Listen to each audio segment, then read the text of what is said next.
Mimicry ലോകത്തിന് comedy ഉത്സവം നൽകുന്ന ആദരം ആർക്കാണെന്ന് അറിയാനായിട്ട് നമുക്കൊന്ന് വീഡിയോ പ്രൊഫൈൽ.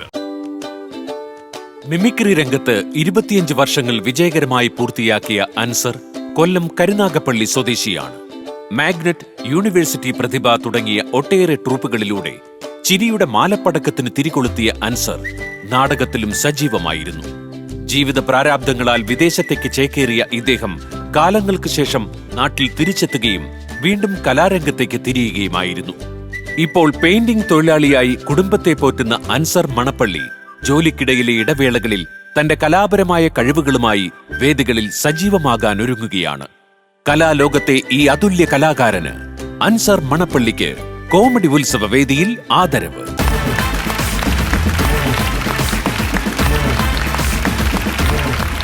കൊല്ലത്തായിരുന്നു പ്രധാന അല്ലെ, കൊല്ലത്താണ് ജനിച്ചതും വളർന്നതും ഒക്കെ. അപ്പൊ ഏതൊക്കെ ട്രൂപ്പുകളിലാണ് സഹകരിച്ചിട്ടുണ്ടായിരുന്നത്? ജോസഫ് വിൽസനാട്ട്, വഞ്ചൂർ രാമേന്ദ്രന്റെ കൂടെ, അദ്ദേഹത്തിന്റെ കൂടെ, പിന്നെ വേറെ 2-3 ഗ്രൂപ്പിലൊക്കെ ഉണ്ടായിരുന്നു. പിന്നെ നാടകത്തിലുണ്ടായിരുന്നു അസിസി, കൊല്ലം അസിസിയിൽ 1 വർഷം നാടകത്തിൽ കളിച്ച്. അങ്ങനെ ഒരു എങ്ങനെയാണ് മിമിക്രി ലോകത്തേക്ക് എത്തുന്നത്? എങ്ങനെയാണ്? ആദ്യം ഞങ്ങൾ ഡാൻസ് ആയിരുന്നു, ഗ്രൂപ്പായിട്ട് നമ്മുടെ ഒരു കൂട്ടുകാരൻ്റെ കൂടെ പോയ അങ്ങനെ മിക്സിനകത്ത് കയറിയതാണ്. അങ്ങനെ 25 വർഷം കൊണ്ട് മിക്സിലായിരുന്നു. പിന്നെ ചെറിയ വിഷയങ്ങളൊക്കെ ആയി, അതിന് വിട്ട് ഞാൻ ഗൾഫിലൊക്കെ പോയി. അങ്ങനെ ഇപ്പം വന്നിട്ട് ഇപ്പം 10 വർഷമായി. അത് ശരി. ഓക്കെ. ഇപ്പൊ വീണ്ടും ഇറങ്ങാനുള്ള തീരുമാനത്തിലാണ്. അപ്പൊ ഇത് കണ്ടപ്പോഴത്തേക്ക് എനിക്ക് ഭയങ്കര ഒരു ആവേശം തോന്നി. അപ്പൊ വീണ്ടും ഒന്നും കൂടെ ഒന്ന് മിക്സിലോട്ട് ഇറങ്ങാന്നുള്ളൊരു മിമിക്രിയിലോട്ട് അല്ലെ, സജീവമായിട്ട് ഇറങ്ങാൻ. അപ്പൊ അന്ന് ചെയ്തുകൊണ്ടിരുന്നപ്പോ ഏറ്റവും കൂടുതൽ സ്റ്റേജിൽ അൻസാർ കൊല്ലം വരുമ്പോൾ കാണാൻ ആൾക്കാർ ആഗ്രഹിച്ചിരുന്ന കൂടുതലും ഞാൻ കോമഡിയാണ് ചെയ്യുന്നത്. പിന്നെ നടന്മാര് വി ഡി രാപ്പൻ, പിന്നെ പൂജപ്പുര രവി, പിന്നെ NN പിള്ള. നമുക്കൊന്ന് അങ്ങനെ വി ഡി രാജപ്പൻ ഒന്ന് കാണാം. ചേട്ടൻ ഡാൻസിൽ ഇപ്പൊ എന്റെ ഇടയിൽ പറഞ്ഞല്ലോ, ഡാൻസിന്റെ ട്രൂപ്പിൽ എന്താ ചേട്ടൻ ചെയ്തോണ്ടിരുന്നത്? ഡാൻസർ ആയിരുന്നു. ഡാൻസ് ചെയ്തോണ്ടിരുന്നത്. ഏത് പാട്ടിന്റെ ആയിരുന്നു അന്നൊക്കെ നിങ്ങൾ ഡാൻസ് കളിച്ചോണ്ടിരുന്നത്? ആ സമയത്ത് സ്റ്റേജിൽ പ്രകമ്പനം കൊള്ളിച്ചുകൊണ്ടിരുന്ന ഡാൻസ് സകലകലാവല്ലവന്റെ അതൊക്കെ ഡാൻസ് കളിച്ചോണ്ടിരിക്കുന്നുണ്ടായിരുന്നു. അപ്പൊ നമുക്കൊന്ന് വി ഡി രാജപ്പൻ. എന്റെ സുഹൃത്തുക്കൾ, എന്റെ അമ്മമാരെ, പെങ്ങന്മാരെ, ചേട്ടന്മാരെ, ചേട്ടന്മാരെ, വീട്ടിലേക്ക് സഹകരമാർക്കും, എന്റെ അമ്മമാർക്കും, എന്റെ കൂപ്പി കല്ലെടുത്ത് കീച്ചരുതേ നാട്ടാരെ, എല്ലുവല ചൂരരുതേ നാട്ടാരെ, കല്ലെടുത്തെറിഞ്ഞാലും കമ്പെടുത്തെറിയരുത്, അയ്യോ കല്ലെടുത്ത് കീച്ചരുതേ നാട്ടാരെ.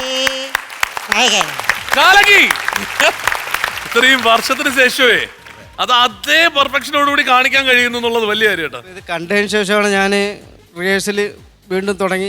എനിക്ക് പെയിന്റിങ്ങിന്റെ പണിയാണ് ഇപ്പം ഞാൻ ചെയ്യുന്നത്. അപ്പം വണ്ടിയിലൊക്കെ പോകുമ്പോഴത്തേക്ക് ഇങ്ങനെ പറഞ്ഞുകൊണ്ട് പോകും. അപ്പോൾ ആൾക്കാരൊക്കെ ഇടയ്ക്കൊക്കെ നോക്കുന്നുണ്ട്, ചെറിയ ലൂസാകുന്നുള്ള. വർഷങ്ങൾക്ക് ശേഷമാണ് ഇതിപ്പം 25 വർഷം കഴിഞ്ഞ് ഇപ്പം 10 വർഷമായി ഫീൽഡിൽ ഇറങ്ങാൻ നിൽക്കുകയാണ്. അപ്പോൾ പൂജപ്പുര രവി ഒന്ന് കേൾക്കാം. നമസ്കാരം എൻ്റെ എല്ലാ സുഹൃത്തുക്കൾക്കും എൻ്റെ എല്ലാ സമ്മേളപ്പെടുത്തുന്നു. ഇതൊക്കെയാണ് ചേട്ടൻ വണ്ടി പോകുമ്പോൾ ട്രൈ ചെയ്തോണ്ടിരിക്കുന്നത് അല്ലേ? NN പിള്ള.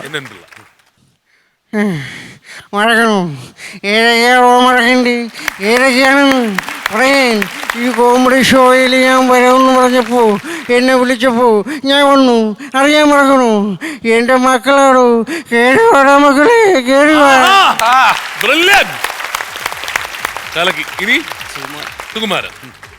അമ്പടെ കള്ളി, നിന്റെ അടുത്ത് ചോദിക്കാൻ പറഞ്ഞാൽ മതി. എനിക്ക് അപ്പടി ഏറിയായിരുന്നു, നീ കള്ളിയാണ്. ചെല്ല് ചെല്ല്. ഈ കൊല്ലത്ത് മിമിക്രി കളിക്കുമ്പോ സിറാജ് കേടെ ഒക്കെ കൂടെ ചെയ്തിട്ടുണ്ട്. അപ്പൊ പരിപാടി രായ്ക്കോടെ പോയിട്ടുണ്ട്.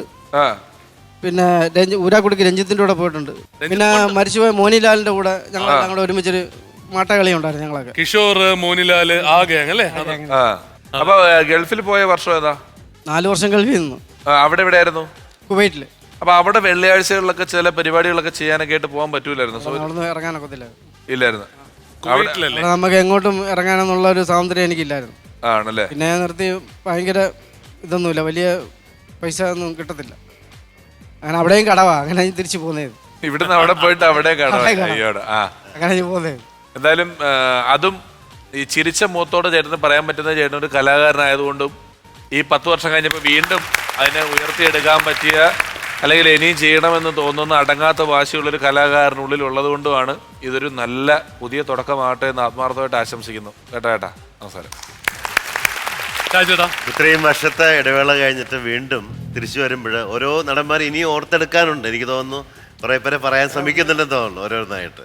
ആ ഒരു കഷ്ടപ്പാടിൻ്റെയും ഇത്രയും കാലം നമ്മൾ മിമിക്രി ലോകത്ത് ഉണ്ടായിരുന്നു എന്നുള്ളതിന് തെളിവായിട്ടും വീണ്ടും തിരിച്ച് വന്നതിൽ വലിയ സന്തോഷം. All the best. Thank you. അപ്പോൾ അൻസാർക്ക ഇനി അങ്ങോട്ട് ഒരുപാട് വേദികൾ കിട്ടി. ഇനി തീർച്ചയായും ഈ പറഞ്ഞതുപോലെ അങ്ങക്ക് ഈ ഒരു കോമഡി ഉത്സവം കൊണ്ടുണ്ടായ ആവേശം ഒരു രീതിയിലും കെട്ടടങ്ങാതെ അങ്ങനെ തന്നെ അതേ പവറിൽ മുമ്പോട്ട് കൊല്ലത്തിന്റെ പേര് വേണ്ടി എനിക്ക് മണപ്പള്ളി ആൻസർ നേടാനായിട്ട്. കാരണം കൊല്ലം ആൻസർ എന്ന് പറയുമ്പോൾ ഇപ്പൊ 2-3 വേറൊരു ആൻസറുകളൊക്കെ ഉണ്ട്. അങ്ങനെ ഒരുപാട് നമുക്ക് അങ്ങനെ ഒരു കുറെ ഇത് പോയി. അപ്പൊ ഇന്ന് തൊട്ട് അൻസാർ മണപ്പള്ളി ആൾക്കാർ അല്ലേ? മിഥുനെ മടിയിൽ കിടത്തി ഒരു ചെവി പൊത്തി പിടിച്ചിട്ട് വിളിച്ചോ അൻസാർ മണപ്പള്ളി. മടിയിൽ കിടത്തണ്ട, പക്ഷെ കെട്ടിപ്പിടിച്ചോണ്ട് വിളിക്കാൻ ചേട്ടാ, അൻസാർ മണപ്പള്ളി. ചേട്ടാ ഒന്ന് വരും.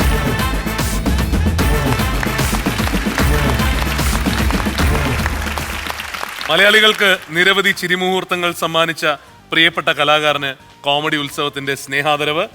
അൻസാർ മണപ്പള്ളിക്ക് ഉള്ള സ്നേഹാദരവ്.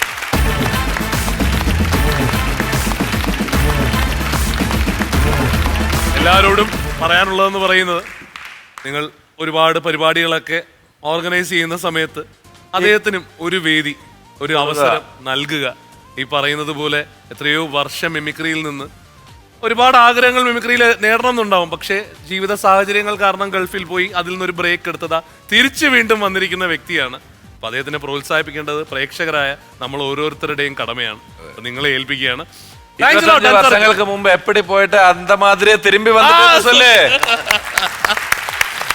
താങ്ക്സ് ലോട്ട് അൻസാർക്ക, വന്നതിൽ വളരെയധികം സന്തോഷം.